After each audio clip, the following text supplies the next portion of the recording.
how about Benedict and Tilda? This has got to be new for you too. What do you think? I keep saying that it's a bit like being invited to join the circus.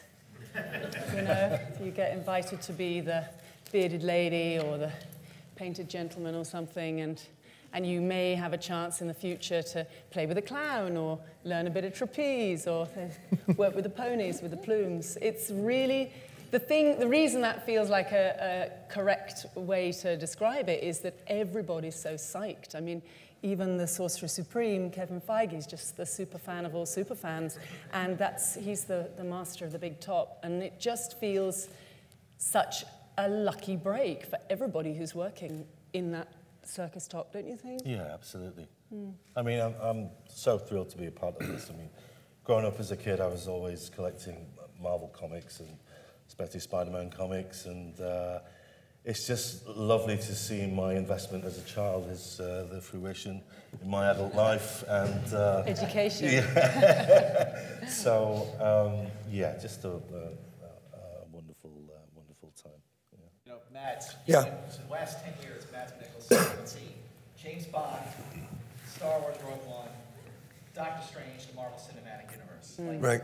You ever touch yourself and go, look what I'm a part of.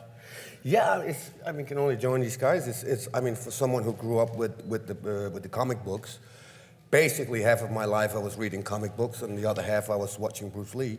So, when Scott was pitching this story for me, I think 10 minutes within the pitch, he said, and there's a lot of kung fu and flying stuff. I said, whoa, hold on, rewind. What bit? The kung fu bit. I'm on. Let's go. It's like, it's a childhood dream coming true. It's just amazing that you, at the age of 108, get the chance to fly around in orange He doesn't clothes. move like a 108-year-old, I can tell you that much. Yeah, in the evening I do. Yeah. So no, it was a dream coming true. I mean, it's something that as a kid you were looking at. It's like, obviously you would never dream about being up there, but you identified with the characters, right? So yeah, it's a big honor to be here. Well, you know, now that we're more than 8 years into the MCU, it started with Iron Man in 2008. It's hard to believe it's been 8 years.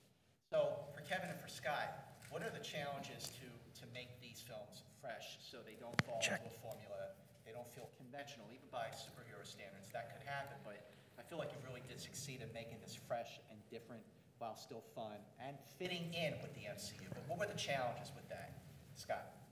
I mean, the challenge was to try to make a movie that is as visually progressive by movie standards as the Ditko art was in the 60s. You know, our primary source of inspiration was the early Stan Lee, Steve Ditko comics, and that artwork is still progressive. You know, you look at a lot of the panels in the comics, and that was our primary source of inspiration, and visual effects have just caught up to where we can do some of the things that we did in this movie.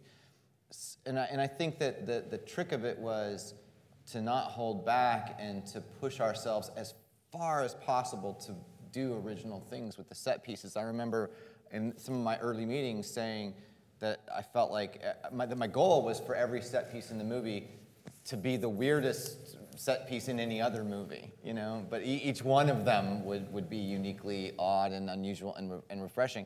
And that comes out of movie fandom more than anything else, because that's what I want to see. I want to see event movies that use visual effects, use visual effects sequences for more than just mass destruction, but get more creative with them and find new ways to do them and give me as an audience member some kind of visceral experience that's unique. Because the movies that do that are memorable and change, you know, and change the way you feel about cinema in general.